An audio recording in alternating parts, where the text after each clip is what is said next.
Ferdinand, roi de Navarre, et ses trois compagnons, Biron, Longueville et Dumaine, s'engagent par un serment solennel à renoncer à toute frivolité, à la compagnie féminine, à jeûner une fois par semaine et à dormir 3 heures seulement par nuit.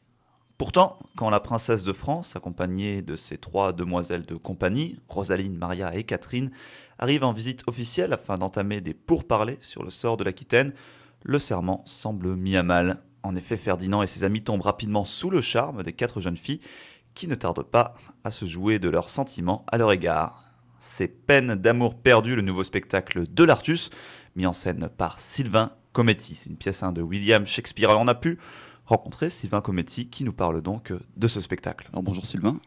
Alors c'est ta première mise en scène à l'Artus. Tu es arrivé à l'Artus comment? Alors, je suis arrivé à l'Artus l'année dernière en tant que comédien sur Georges Dandin de Molière, monté par David-Georges Picard. Et donc, j'ai vu que c'était ouvert au projet, et, on pouvait proposer son projet. Donc, je me suis lancé, j'ai proposé le mien, il a été accepté. Et voilà, je suis très content de faire partie de l'Artus cette année et d'en refaire partie aussi l'année prochaine. Oui, parce qu'on en parlera tout à l'heure. Tu as d'autres projets pour l'année prochaine. Et là, c'est ta troisième mise en scène de Shakespeare, si je ne me trompe pas. Il y a une volonté de trilogie.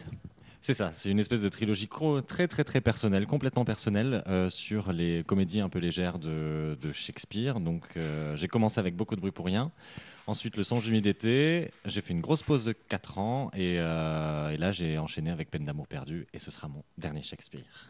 Shakespeare, mais qu'est-ce qui t'a attiré justement tellement dans les comédies de Shakespeare? Justement, c'est l'intelligence de l'écriture, l'humour, la finesse des répliques et les personnages féminins qui sont juste géniaux quoi, et qui roulent tous les hommes dans la farine. Et c'est ça qui m'a vraiment attiré dans ces trois textes-là et particulièrement sur Peine d'amour perdu. C'est vrai que Shakespeare est aussi connu pour ses grandes pièces historiques. Tu n'as jamais eu envie de mettre en scène Richard III, le roi Lear? Non, c'est un peu trop sérieux pour moi. J'ai envie de m'amuser, j'ai envie que mes comédiens s'amusent, j'ai envie que le spectateur s'amuse. Donc c'est quelque chose que j'aime bien aller voir, j'aime beaucoup aller voir, mais je me sens pas encore les épaules de monter ce genre de texte, de grands textes, parce qu'il y a beaucoup d'attentes derrière, et je suis pas sûr de pouvoir être à la hauteur. Alors que là, je prends pas trop de risques avec une comédie, on peut la réécrire un petit peu comme on veut, et on peut vraiment s'amuser. C'est vrai que c'est un peu le danger des pièces classiques. On est un peu entre guillemets attendu au tournant. Si on met en scène de manière trop classique, on dit qu'on est poussiéreux, c'est trop moderne, on est trop mode. Justement, toi, tu te positionnes comment par rapport à ça? Moi, je me positionne un peu plus.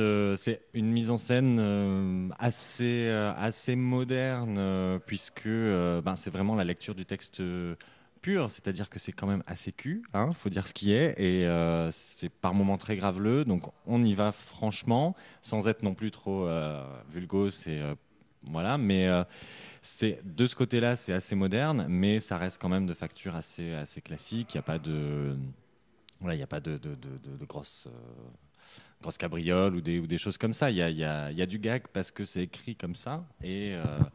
Et aussi, il y a quand même du sérieux. Mais ça reste assez classique. Et c'est vraiment avant tout le jeu des comédiens qui fait vraiment la pièce.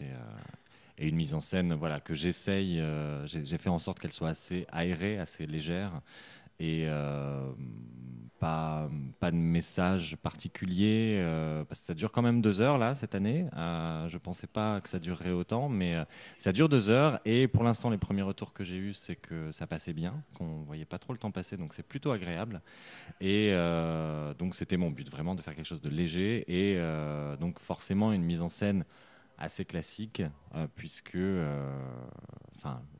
se libérer d'une mise en scène un peu trop à message et un peu trop forte fait qu'après le spectateur peut vite s'ennuyer. Donc voilà, j'ai préféré faire quelque chose de léger pour que ces 2 heures passent mieux. Tu as quand même pris le parti pris d'une recontextualisation, parce que la pièce à l'origine, ça se passe au XVIe siècle, et là chez toi, ça se passe à une autre époque. Oui, moi je l'ai recontextualisé dans les années 50, alors uniquement pour les costumes et pour pas avoir à jouer dans des costumes élisabétains et pour pas avoir non plus à jouer en mini-jupe et pour que cette histoire de serment par des rois, par le roi de Navarre et ses acolytes qui reçoivent la princesse de France en ambassade, je ne le voyais pas le transposer dans les années 2000, donc je me suis dit bon allez, on va dans les années 50. Pour moi, c'était vraiment 1952 aussi, puisque c'est l'histoire de l'accession, l'année de l'accession au trône d'Élisabeth II. Et je me suis dit, bon, il y a un passage d'Orlais, il y a quelque chose, ça peut être encore crédible d'avoir ce genre d'histoire-là à cette époque-là plutôt que de nos jours. Et c'est vrai que les années 30, les années 40 m'ont jamais trop inspiré au niveau des costumes et visuellement. Donc je me suis dit, allez hop, on va sur les années 50, c'est beaucoup plus glamour et beaucoup plus beau à voir. Justement, ça se passe comment pour l'esthétique générale, la scéno et les costumes?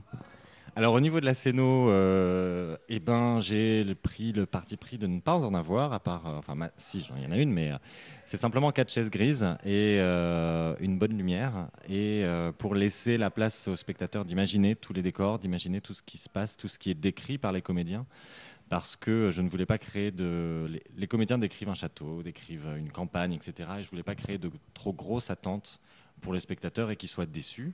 Donc, au final, il n'y a simplement que 4 chaises et chacun est libre d'y mettre les couleurs qu'il veut et l'espace, la profondeur de champ qu'il veut, etc. Et moi, c'est simplement au niveau des costumes, c'est vraiment une esthétique costume de jour pour les garçons, donc des costumes 3 pièces ou 2 pièces, et pour les femmes, ce sont vraiment des robes années 50, assez courtes, très cintrées, avec des jupons bouffants, vraiment l'imagerie typique et presque cliché des années 50, mais avec beaucoup de recherches derrière. Joanne Henel, qui est ma costumière, a fait beaucoup de recherches et du coup on est tombé d'accord sur plusieurs costumes, et pour que les comédiens soient à l'aise aussi, on a fait des choses assez légers, assez simples à porter. Voilà, au niveau de l'esthétique, c'est à peu près tout. Il y aura une scène de bal un peu guinguette aussi, donc voilà, on est resté dans cet esprit 50. Et dans la tradition shakespearienne du sobre alors aussi. Oui, complètement. On est allé. J'ai pas voulu alourdir de quelque manière que ce soit, parce que déjà le texte est pas si évident que ça. C'est très drôle, c'est léger, mais la langue est quand même très recherchée et il y a des formulations que j'ai essayé d'alléger dans l'adaptation, mais il y a certains morceaux qui, malgré tout l'intelligence dont on a fait preuve à 15 pour essayer de retravailler certaines répliques, il y a des choses qui sont quand même assez dures, donc j'ai pas voulu en rajouter non plus.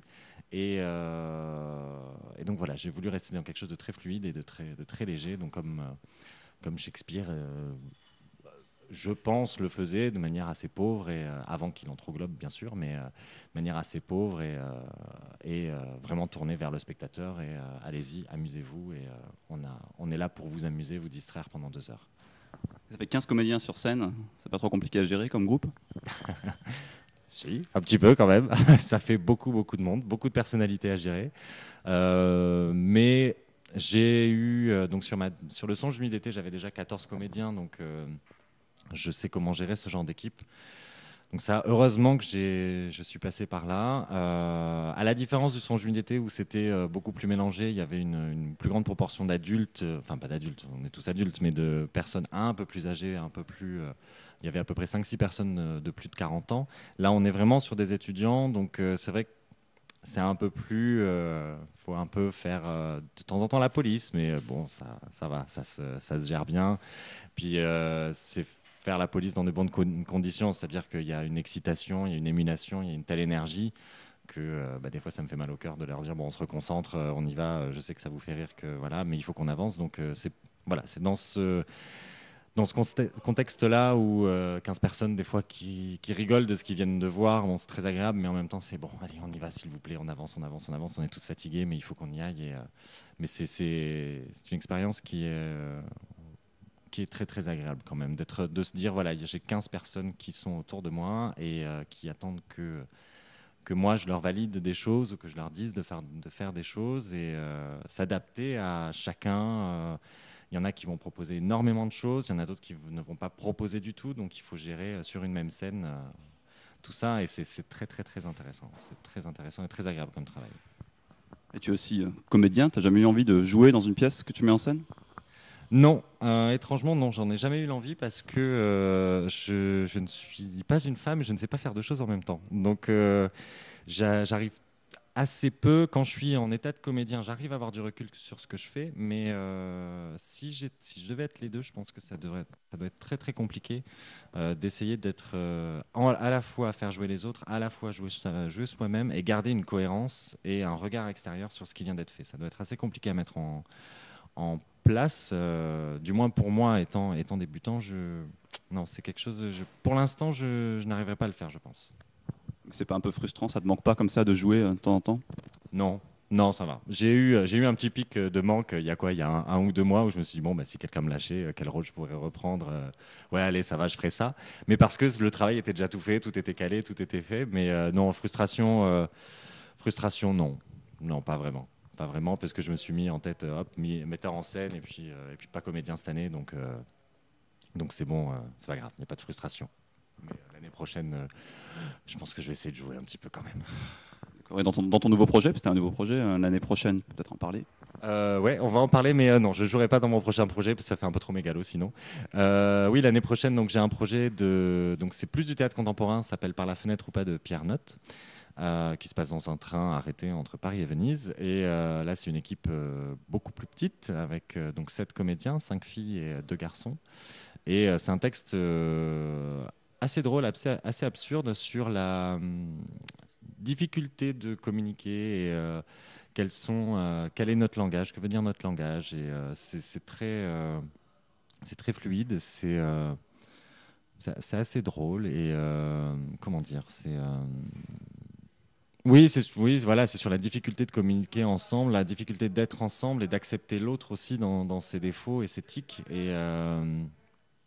Et voilà, et je compte le mettre en scène de manière très chorale, puisqu'il y aura aucun retour en coulisses, tout se déroulera sur le plateau avec une mise en scène un peu inspirée de ce qu'avait fait Lars von Trier sur Dogville, et avec tous les comédiens sur plateau tout le temps, et simplement un jeu de lumière qui éclaire les personnages qui vont jouer, avec voilà, les autres qui sont figés en attente. A priori, ce sera comme ça. Après, ça peut bien sûr évoluer, mais pour l'instant, c'est cette image-là que j'ai, une espèce de huis clos ouvert comme ça. Voilà. Ça annonce pas mal. En attendant, c'est Peine d'amour perdue. Merci Sylvain et bonne chance pour la dernière ligne droite. C'était Sylvain Cometti qui nous parlait de son spectacle Peine d'amour perdue, une comédie de William Shakespeare. Ça sera du jeudi 8 mai au mardi 13 mai 2014 au Cube Noir du Krebs à Strasbourg-Königshofen à 20h30, sauf le dimanche à 17h. C'est un spectacle proposé par l'Artus, le théâtre universitaire de Strasbourg. Voilà, vous retrouverez toutes ces informations sur www.artusasso.fr. Romulus Pierre Charpioz, Radio Arc-en-Ciel.